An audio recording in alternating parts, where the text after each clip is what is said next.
भक्तजनों, बंधुजनों, आप सभी को आषाढ़ मास के कृष्ण पक्ष की एकादशी योगिनी एकादशी व्रत की हार्दिक शुभकामनाएं। आज हम इस वीडियो में योगिनी एकादशी व्रत की कथा सुनेंगे। तो बोलिए जय श्री कृष्णा।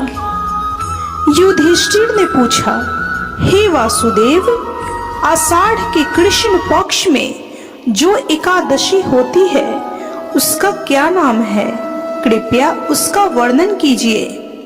भगवान श्री कृष्ण बोले, हे नृपश्रेष्ठ, आषाढ़ के कृष्ण पक्ष की एकादशी का नाम योगिनी है। यह बड़े बड़े पातकों का नाश करने वाली है। संसार सागर में डूबे हुए प्राणियों के लिए यह सनातन नौका के समान है। अलकापुरी के राजा धीराज कुबेर सदा भगवान शिव की भक्ति में तत्पर रहने वाले हैं। उनका हेममाली नामक के एक यक्ष सेवक था जो पूजा के लिए फूल लाया करता था। हेममाली की पत्नी का नाम विशालाक्षी था।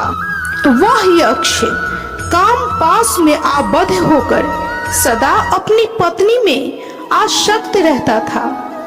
एक दिन हेममाली मानसरोवर से फूल लाकर अपने घर में ही ठहर गया और पत्नी के प्रेम पाश में खोया रह गया। अतः कुबेर के भवन में न जा सका।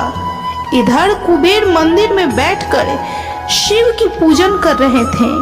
उन्होंने दोपहर तक फूल आने की प्रतीक्षा की।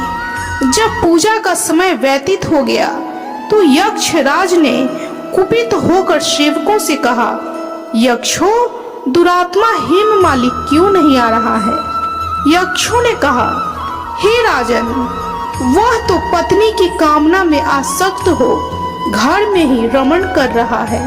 यह सुनकर कुबेर क्रोध से भर गए और तुरंत ही हेममाली को बुलवाया। वह आकर कुबेर के सामने खड़ा हो गया। उसे देखकर कुबेर बोले, ओ पापी, अरे दुष्ट, ओ दुराचारी, तूने भगवान की अवहेलना की है।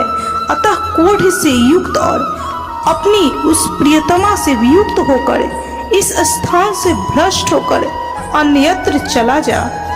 कुबेर के ऐसा कहने पर वह यक्ष उस स्थान से नीचे गिर गया। क्रोध से सारा शरीर पीड़ित था, परंतु शिव पूजा के प्रभाव से उसकी स्मरण शक्ति लुप्त नहीं हुई। तदंतर वह पर्वतों में श्रेष्ठ मेरुगिरी के शिखर पर गया। वहां पर ऋषि मुनिवर मार्केंड जी के उसे दर्शन हुए। पाप कर्मा यक्ष ने मुनि के चरणों में प्रणाम किया।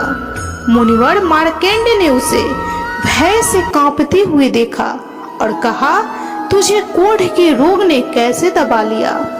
यक्ष बोला, हे मुनीश्वर, मैं कुबेर का अनुचर हेममाली हूँ। मैं प्रतिदिन मानसरोवर से फूल लाकर महादेव शिव की पूजा के समय कुबेर को दिया करता था।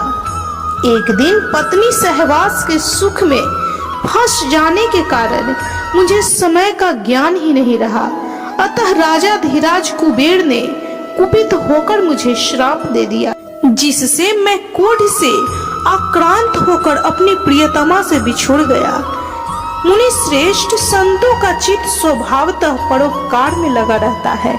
यह जानकर मुझ अपराधी को कर्तव्य का उपदेश दीजिए।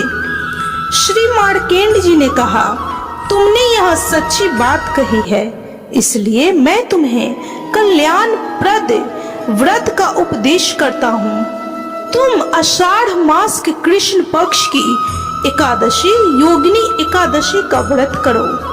इस व्रत के पुण्य से तुम्हारा क्रोध निश्चय ही दूर हो जाएगा।